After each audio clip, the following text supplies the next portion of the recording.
A points hit brought a significant green arrow, and there's more free transfers to consider ahead of FPL Gameweek 25.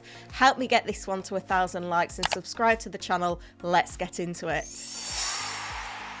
Starting off with how my Game Week 24 went then, I finished on 73 points. I'm recording this on Monday morning, so we've still got that final fixture of Sunderland against Burnley. I've got a Game Week rank in the top 500k. I do expect that to drop a bit. There's a lot of Saka auto subs to come in, but very, very pleased with that performance. When I recorded my team selection last week, I was looking at a -12.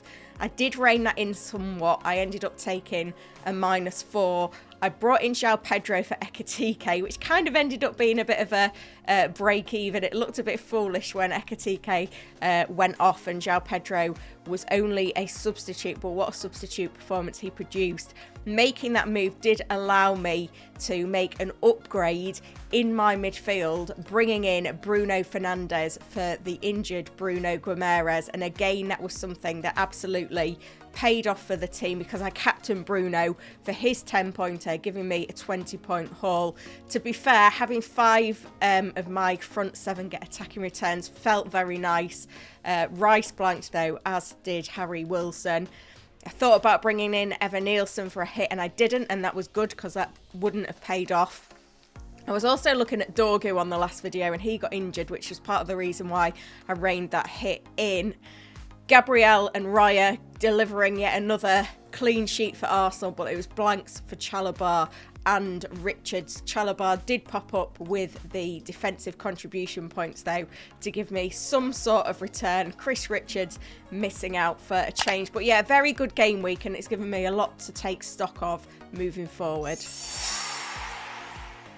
Let's have a look then at the midweek fixtures, and these are really, really important for FPL going forward because we've got the second leg of the League Cup semi-finals with Arsenal taking on Chelsea at home on Tuesday night.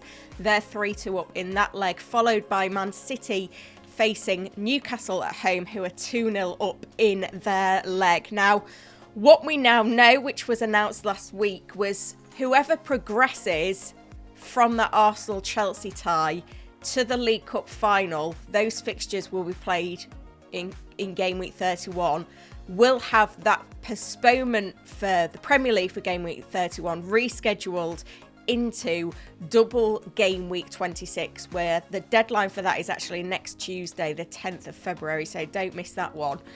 So if Arsenal win following that tie, they'll have a double Game Week 26, which includes trips to Brentford and Wolves. If Chelsea progress, then they would have the double game week and they would have a home game against Leeds United and a visit to Everton. So that's the things that we need to kind of weigh up what is actually going to go on in terms of those fixtures. Now, because Man City and Newcastle, either they or their opponents for their Game Week 31 fixtures are still involved in knockout stages of Europe, their postponed fixture will move to later into the season. So we don't need to worry about that one. But by Tuesday night, we will have clarity on whether it's going to be Arsenal, who have a double game week along with Wolves, or if it's going to be Chelsea, who have the double game week along with Everton. So keep your eyes peeled for that result before making any transfers this week. Now, that potential double game week also has a big impact on the form versus fixture charts going into game week 25. If we start off with the form charts, 3 wins in a row now for Manchester United sees them top of the form charts. You can't really get away from their great form at the moment. It's been really pleasing as a United fan to see that. So that is something that we need to keep an eye on. Another team doing well for form is Bournemouth with 3 wins in their last 4, and Chelsea up there as well, another team with 3 straight wins in the Premier League. We have to take note. There's a big gap to the rest of the pack then. At the bottom, it's Wolves, Aston Villa, West Ham, Crystal Palace all down there. think Aston Villa and Crystal Palace are teams that we have been invested in quite heavily from an FPL perspective this season, but those charts suggesting maybe now is not the time. If we have a look at the fixture charts, well, no surprise to see the top three are three teams with double game weeks, potentially Chelsea, Everton, Arsenal, Wolves in the top five as well. Crystal Palace up there as well. That is significant. They've got Brighton away, Burnley at home, Wolves at home in their next 3 game weeks. We do need to bear in mind their form though. Liverpool probably the best of the rest that don't have double game weeks, and at the bottom end we've got Leeds, Sunderland and Spurs. So when we put all that together in the combined charts, obviously the double game week potential skewing things somewhat, but Chelsea way out in front. I think even if they don't get the double in game week 26, you kind of want to be tripled up. Arsenal you want to stay invested in if they do double in 26. Manchester United though, a very safe bet outside of those double game weeks, and Bournemouth at the opposite end, Wolves. No amount of double game weeks is making us think we need to buy Wolves assets right now. Sunderland and Leeds make up the bottom 3. Let's have a look then at my transfer plans going into game week 25. We've got one free transfer, 0.8 million in the bank. I'm in a bit of a tricky situation because I look at my 7th attacker, which kind of pivots between Harry Wilson and Calvert-Lewin. They've both had decent form. They're both still good picks, but having both of them kind of blocks me from getting another Manchester United attacker. I'd love to have Mbeumo or Cunha. But yeah, I need to split that 12 million up into basically an 8 million and a dud spot. And it's really hard to justify making that move this week, especially with just a one free transfer. And as the game weeks go on, I'm more and more confused on whether it's Mbeumo or Cunha that I want to own. Obviously, the Dorgu injury has helped Cunha in the pecking order in the Manchester United attack. So maybe that's a move that I will think on for another week, because both Wilson and Calvert-Lewin have got a great fixture this weekend. Sticking with the Manchester United trend, the other player that I'm really interested in is Harry Maguire, who's been such a big player so far under Michael Carrick, and he's a great price in FPL as well. So he's another player that I'm considering bringing in. I look at my defence at the moment. Again, I've got players with fantastic fixtures this week, so it doesn't feel like a move that I have to make.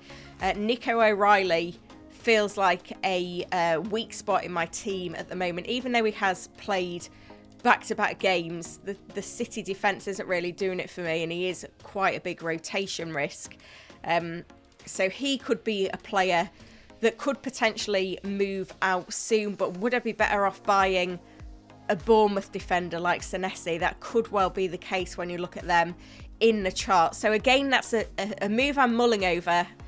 Basically, I want to buy more Manchester United players, but now doesn't feel like the week to do it. And once we've got news of which teams do double in game week 26, it may be, even though I'm tripled up on Arsenal and Chelsea already, that I maybe want to bring in an Everton player or a Wolves player to really push for those fixtures, even if it is an extra defender or a budget striker. Let's see.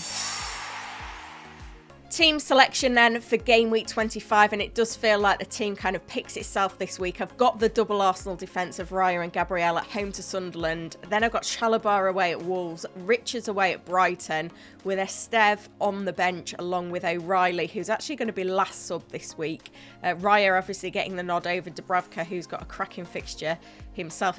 To be fair, if this was the first half of the season, I'd be looking at that bench thinking, is it a bench boost week? But I think with the fact that we're going to have double game weeks towards the end of the season, I'm not going to play it on this occasion. And then I think I'm going to stick with the 3-5-2. So we've got Rice, Enzo, Wilson, all with great fixtures. Then we've got Bruno Fernandes in form at home to Spurs, Semenyo away at Liverpool. That's going to be a huge fixture. We've got Haaland in that same fixture, and then João Pedro for a double up on the Chelsea attack away at Wolves, with Calvert-Lewin first sub on the bench as well. So plenty to consider in there in terms of the players to start, the players to bench. Now, when it comes to captaincy, I think it will be going to Bruno Fernandes at home to Spurs. I think that's a really nice fixture for him when you consider his form. I prefer him over Haaland right now. I just like his routes to points. Yeah, I could consider the Chelsea guys in there as well, João Pedro and Enzo, but you're never quite sure exactly who's going to start for Chelsea, which does make it a little bit more jeopardy, but I am happy to go with Fernandes over Haaland for the armband, considering the fixtures this week. If you found this video useful, then hit the like button. Let's get it to 1,000 likes. Subscribe to the channel as well, and I'll be back later in the week to give you an update on the experts team. Thank you for watching.